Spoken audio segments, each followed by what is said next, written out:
L'affaire Martinez-Zogo continue de captiver l'attention des Camerounais, notamment à travers la détention prolongée de Jean-Pierre Amougou Belinga, homme d'affaires influent et propriétaire de plusieurs médias. Depuis son arrestation en début d'année, le procès de celui que beaucoup surnomment Zonloa est au centre de nombreuses spéculations. De récentes révélations suggèrent que des tentatives sont en cours pour obtenir sa libération, soulevant des questions sur l'indépendance du système judiciaire au Cameroun.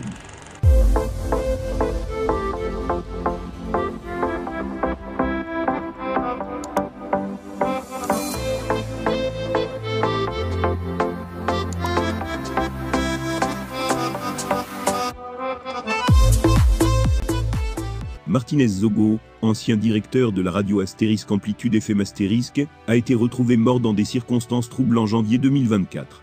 Son assassinat brutal avait provoqué un tollé national, et plusieurs figures influentes, dont Amougou Belinga, ont été interpellées et inculpées dans le cadre de l'enquête. Ce dernier est accusé d'avoir joué un rôle central dans ce meurtre, bien qu'il ait toujours nié ces accusations. Selon des sources proches du dossier, des tentatives auraient été initiées par Samuel Mvondo Eyolo, directeur du cabinet civil de la présidence, pour accélérer la libération d'Amougou Belinga et d'autres coaccusés. D'après le lanceur d'alerte Paul Chouta, des discussions auraient eu lieu au plus haut niveau de l'État, visant à atténuer les tensions autour de cette affaire, et à obtenir la remise en liberté des prévenus.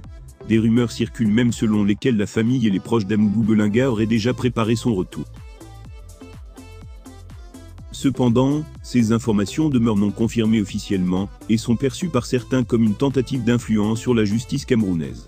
De nombreux observateurs craignent que ce genre de manœuvre compromette la transparence de la procédure judiciaire, renforçant ainsi l'idée d'une justice à deux vitesses dans le pays. L'opinion publique camerounaise suit de près l'évolution de cette affaire. L'arrestation d'Amougou Belinga avait été vue par beaucoup comme un signal fort dans la lutte contre l'impunité, notamment dans les affaires criminelles impliquant des personnalités influentes. Pourtant, les récents développements jettent une ombre sur cette perception.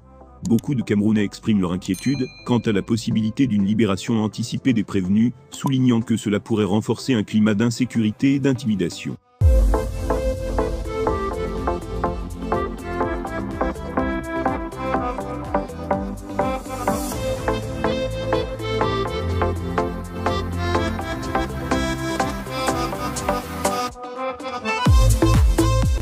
Il est également à noter que la santé fragile de certains accusés, notamment Léopold Maxime Ekoeko, l'un des autres inculpés, aurait poussé leur soutien à redoubler d'efforts pour obtenir une libération rapide.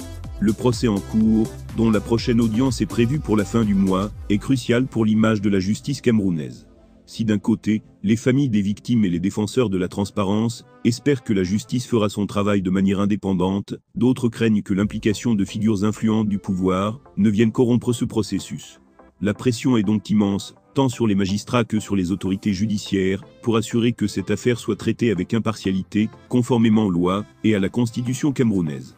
Cette affaire est également un test pour la lutte contre la corruption et le trafic d'influence, deux maux dénoncés depuis longtemps au sein du système judiciaire camerounais. L'affaire Martinez-Zogo a ravivé les discussions sur l'état de la démocratie et de la justice au Cameroun. Alors que de nombreux Camerounais expriment leur espoir de voir la justice triompher, d'autres craignent un retour à l'impunité.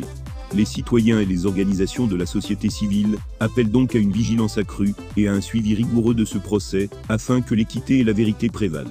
Dans un contexte où la population est de plus en plus sceptique vis-à-vis des institutions publiques, il est essentiel que cette affaire soit menée de manière transparente pour restaurer la confiance du peuple dans la justice.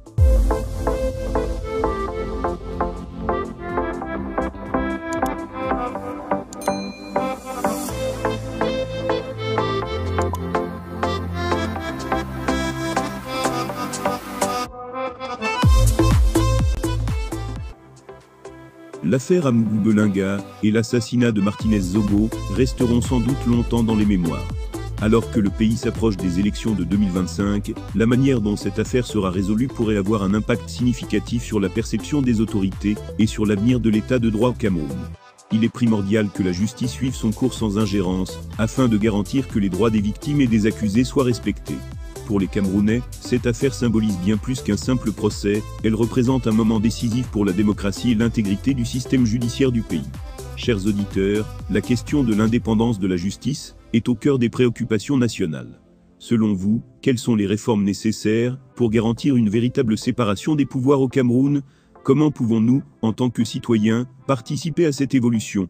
N'hésitez pas à partager vos opinions dans les commentaires et à rejoindre le débat sur notre chaîne CTV pour rester informé des actualités les plus importantes au Cameroun.